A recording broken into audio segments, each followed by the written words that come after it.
en la Constitución del 93 lo han desarmado. Ya no queda nada incluso de algo que podía servir en el país, porque el que se alía con sectores delincuenciales es un pacto de sangre. Y el único que puede parar esta actitud y esta manera de hacer política, este gobernar, es el movimiento social. Los influencers solamente son expresiones de un momento determinado, pero es la realidad lo que genera cambios en la gente. Decimos a la población que dé respuestas políticas a la política cuando el discurso político está hecho un desastre.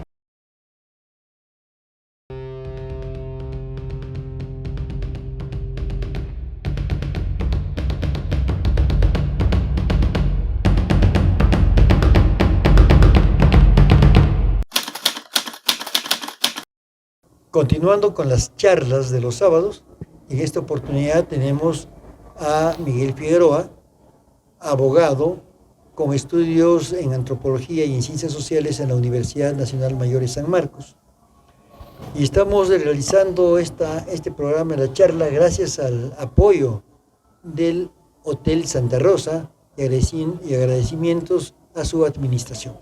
Vamos a comenzar a conversar con Miguel Figueroa. Miguel, buenas tardes. Un gusto, Juan, conversar contigo, y para mí va a ser muy satisfactorio estar en este programa.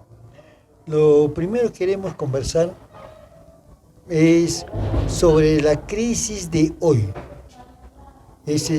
Tenemos un nuevo ministro del Interior, que es el ex viceministro del Interior, del señor Santibáñez, y según ha dicho va a continuar con la política que ha heredado.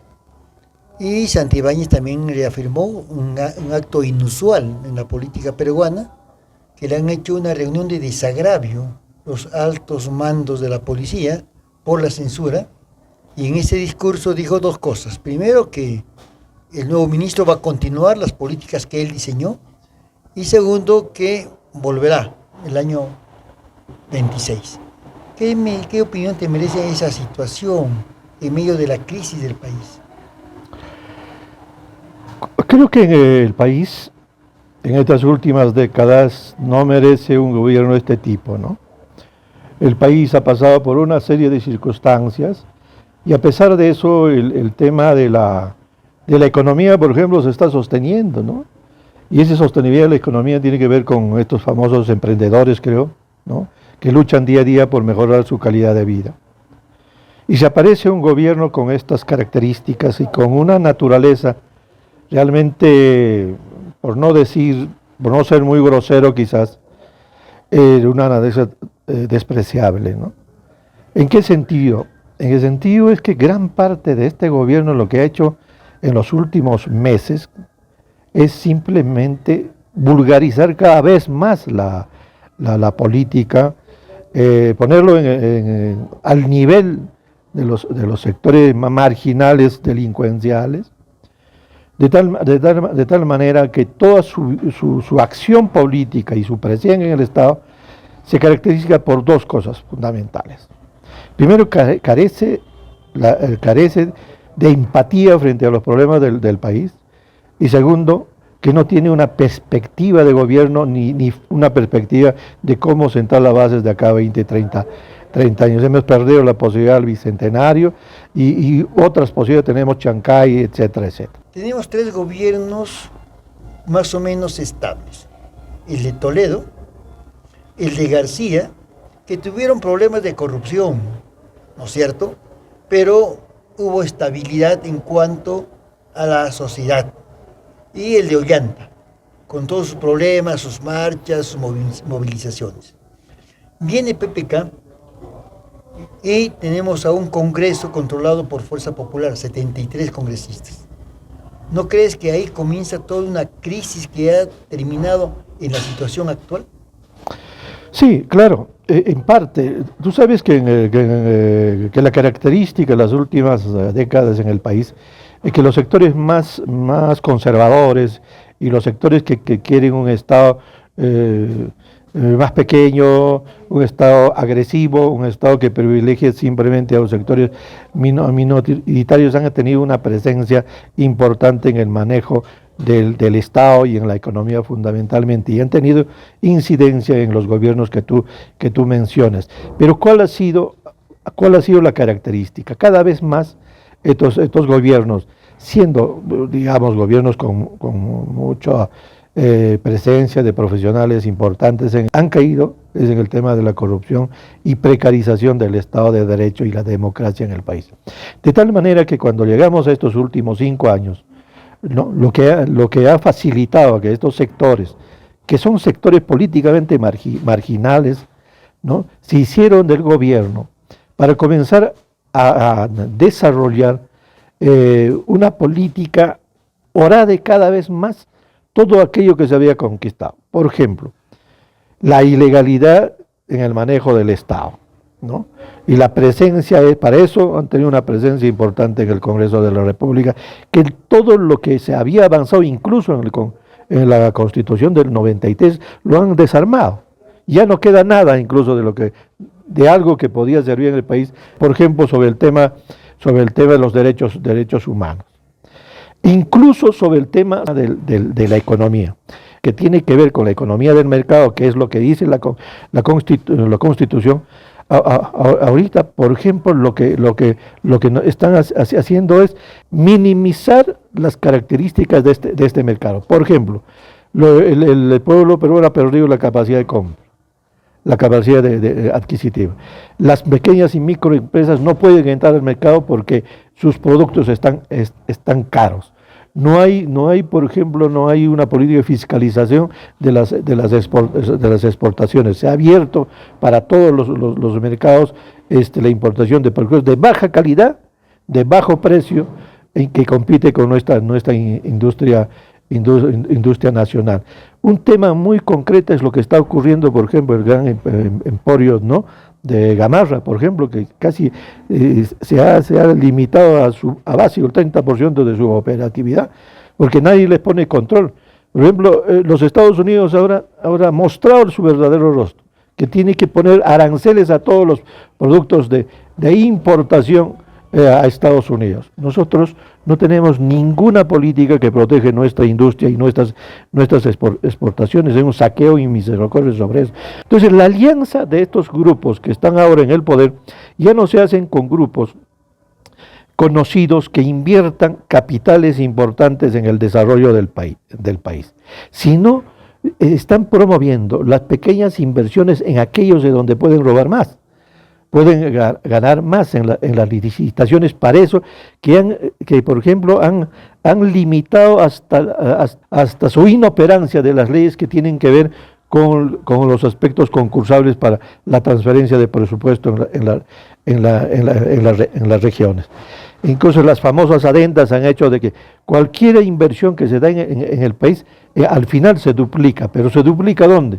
Se duplica porque ese dinero sirve para pagar las inversiones y no para terminar las construcciones que ahora tenemos. La carretera, por ejemplo, Libertadores, ha hecho un desastre. ¿Cómo van a venir los turistas en ese sitio? No van a venir. Entonces, se ha precarizado absolutamente todo, pero lo peor es que no hay nadie quien lo fiscalice.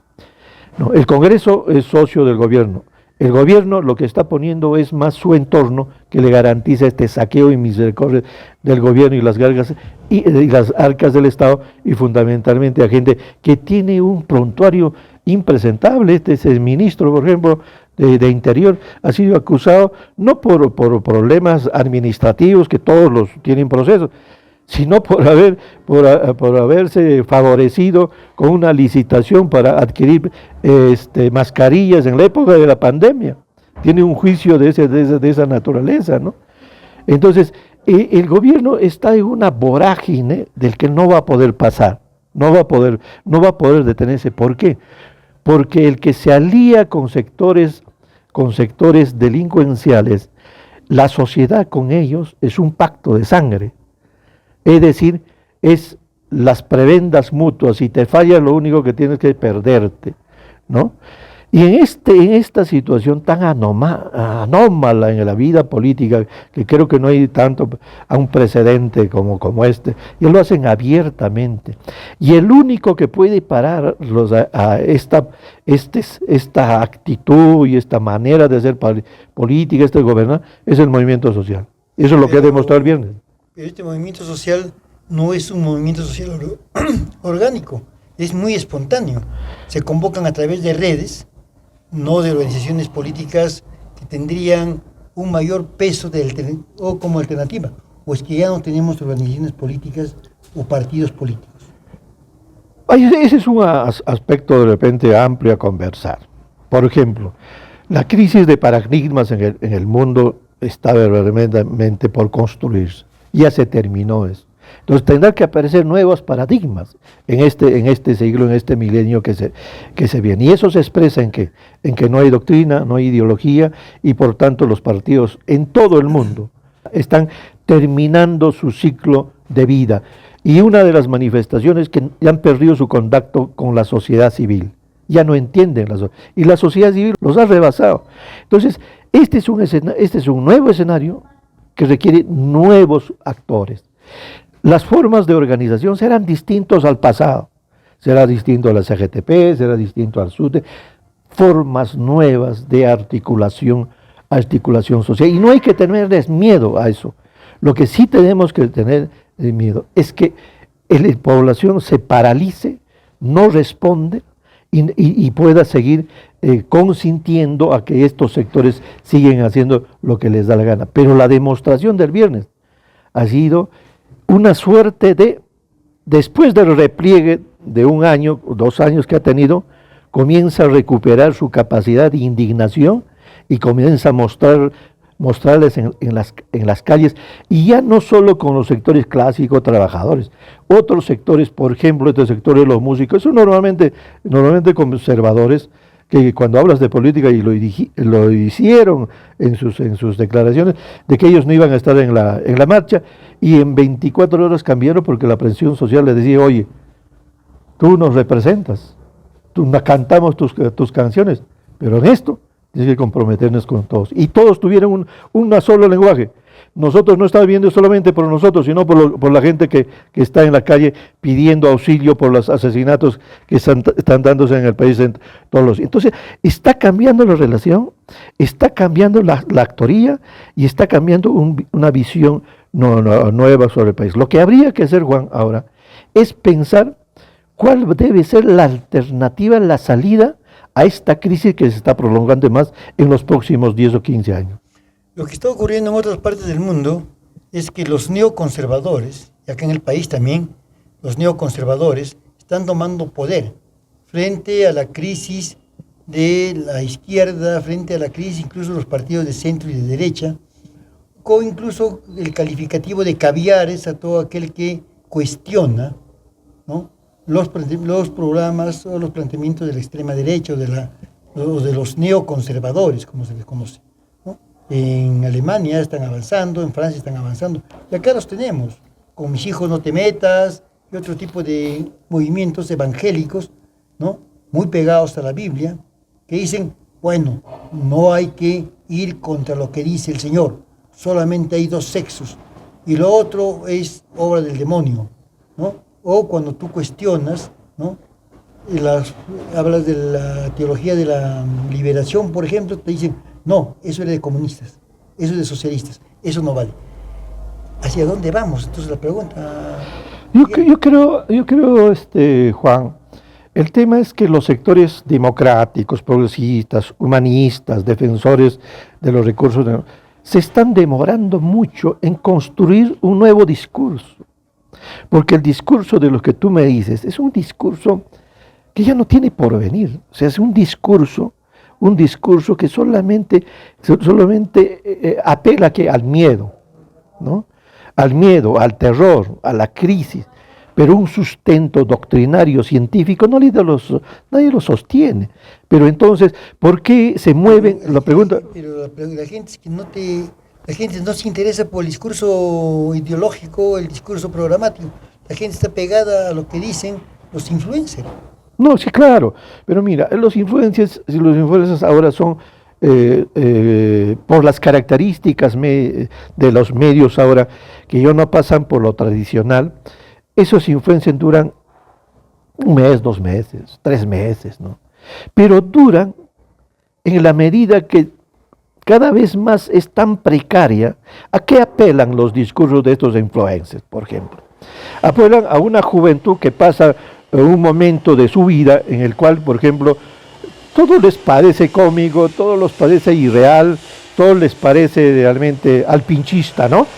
Pero ese periodo de su vida es bien corto de la juventud, ¿no? Entonces los influencers solamente son expresiones de un momento determinado del ciclo de vida de un sector que pueden apelar, incluso es una manera de descontento. Por ejemplo, si tú te acuerdas en el año 60, el movimiento hippie, que para ese momento era escandaloso, ¿no? Era realmente irreverente, cuestionaban todo.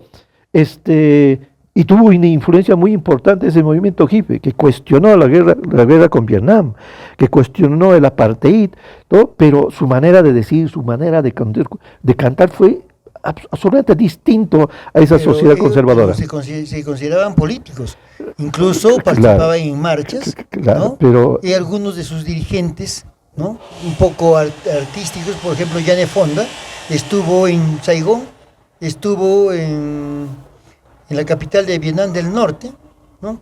Ahí con los vietnamitas, que casi un poco más y la inician un juicio como comunista en Estados Unidos.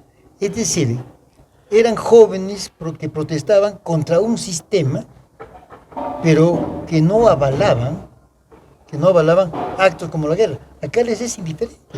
Hay una guerra entre Europa, en Europa, lo de Ucrania o lo de Gaza, y la gente no sale. O los grupos que salen son muy pequeños. No son las multitudes de antes en Europa que salían en Estados Unidos. Y acá en el Perú nadie se pronuncia, por ejemplo, sobre esos problemas. claro, yo creo que acá, Juan, el tema es que los sectores que normalmente influenciaban en la opinión pública en nuestro país durante los 50 años, 70 años, no han logrado construir una pedagogía de la política, de la izquierda o la de la derecha. Ha sido bien limitado. Te digo un solo ejemplo. Ahora podemos ver el mundo como los jóvenes vía internet. Acabo de ver lo que está ocurriendo en la Argentina. En la Argentina los jóvenes están en la calle rechazando el festejo que quiere hacer este gobierno de Milei a la dictadura militar de Videla, tratando de disculparle de todos los asesinatos que la calle se ha poblado. ¿Y quiénes están ahí? En jóvenes. Pero lo distinto en la Argentina sí hubo una cultura política tradicional desde su fundación, lo que no hubo acá. De tal manera de que hay una especie de retroceso momentario por varias cosas, porque los gobiernos, por ejemplo en la Argentina, los gobiernos democráticos han tenido errores también, porque el gran error de los sectores democráticos es el populismo. Por ejemplo, es repartir la plata del Estado cuando no estás garantizando el ingreso. O sea, lo elemental de la economía es que gastas lo que ganas, no gastas el capital. Es lo que ha ocurrido en la política populista y ahora autoritaria de Venezuela. Es lo que ocurrió en Nicaragua. ¿Por qué se caen y usan el autoritarismo para poder mantenerse en el poder? Porque lo elemental de la economía es fundamentalmente equilibrar la economía. Mira lo de México, mira lo de Uruguay, mira lo que está haciendo en Chile. Ese aspecto de la política en algunos sectores hizo que los sectores conservadores, por ejemplo, en los sectores conservadores, capitalicen el descontento. Pero en Argentina a mí me sorprende cada vez más, mira, en Estados Unidos. La oposición en Estados Unidos, que han cerrado toda la información de todos los sectores, pero se comienza a filtrar lo que está ocurriendo con Sanders, el Partido Demócrata, que se está moviendo en todos los estados, con movilización de 30.000, 40.000, 60.000, rechazando la política de Trump. Pero, Miguel, los jóvenes eligieron a Milei. Sí, claro. Y los jóvenes eligieron a Trump. Sí, claro. ¿Por qué? Porque los jóvenes estaban contra la guerra, en el caso de Estados Unidos, porque tenían miedo de que aumentar la guerra entre Ucrania y Rusia podría terminar en una tercera guerra mundial. En Argentina, porque la crisis económica lo estaba llevando al abismo. Y salieron y votaron por Milei, y votaron por Trump, y ahora se arrepienten. Pero, ¿qué otra alternativa había? Claro, Juan, pero es la realidad lo que genera cambios en la gente. Por ejemplo, en la tierra de El Salvador, donde está Bukele proviene del Frente Sandinista, el Frente Farabundo Martí, ha sido alcalde. El Sí, monseñor, ha sido guerrillero. claro, guerrillero. ¿Por qué cambia jóvenes como Milei? Porque, y hay que decirlo así con claridad, es que el Frente de Liberación de El Salvador no hizo un buen gobierno, esa es la realidad. Entonces, ¿quién capitaliza los sectores conservadores? En ese, por ejemplo, hay una experiencia muy concreta. El monseñor Romero, al que lo asesinaron, meses, un año antes, él hablaba, calmaba a la gente su descontento con el gobierno de las dictaduras. No quería comprometerse. Todo fue que asesinaron a los feligreses que estaban en su templo. Cambió completamente el monseñor. Monseñor Romero era conservador. Y comenzó y se fue al Vaticano a hablar con Juan Pablo, ¿no? Juan Pablo II. Y Juan Pablo ni siquiera lo recibió, lo trató mal. La gente cambia, Juan, por la realidad. Y especialmente en un país como este, por ejemplo, si tú ves, le sigues el viernes la actitud de estos músicos. 24 horas decían que yo no puedo ir, el tema se está politizando el tema. Yo admiro mucho, por ejemplo, esta muchacha Dancur, me gusta. Estaba. Había sido convocada por el fujimorismo. Claro, pero no ha ido a la reunión del Congreso. Al día siguiente, por la mañana, estaba diciendo que voy a ir, y por estas razones voy a ir. Todos ellos eran conservadores. Entonces la realidad en el país cambia. Ese cambio que hay en estos actores no lo están entendiendo los políticos, no los están entendiendo, ni siquiera los analistas. Le estamos exigiendo que la población nuevamente salga a las calles, pero lo que tú señalabas hace un momento, le exigimos a la población que tenga organización. Si le hemos precarizado su organización, le decimos a la población que dé respuestas políticas a la política cuando el discurso político está hecho un desastre. ¿Qué discurso puede tener el anterior presidente, esta señora, para convencer y educar al pueblo? Ninguna. ¿No? Los políticos no educan, engañan, es la demagogia del discurso político de izquierda o derecha, de que ha empobrecido la visión de la gente para responder desde un punto de vista más racional los problemas que hay. Entonces, ¿a qué reaccionan? Lo que conocen, ir a las calles. ¿Cuándo los transportistas iban a convocar a una movilización? En nuestra época, ¿te acuerdas? Boicoteaban. Pero lo primero que hicieron ahorita es estar en todos los bodegueros, los de farmacia, los colegios, todos están ahora atentos para hacer cómo le damos respuesta desde la sociedad. ¿Eso ha cambiado la actoría? Eso ha cambiado completamente. Quienes deben cambiar son los políticos. Los que pensamos, los que discurseamos, los que hacemos el análisis, debemos ver qué está ocurriendo en nuestra población para saber cuál va a ser el futuro de nuestro país. Hemos conversado con Miguel Figueroa. Gracias, Miguel, por sus conceptos. No. Yo creo que esta conversación tiene que continuar en una próxima oportunidad. Yo te agradezco mucho, Juancito, y además tu equipo de jóvenes. Ahí está la perspectiva en los jóvenes. Los jóvenes van a cambiar. Nuevamente, muchas gracias y Gracias agradeciendo a ustedes. al Hotel Santa Rosa que nos cobija todos los sábados para estas charlas semanales.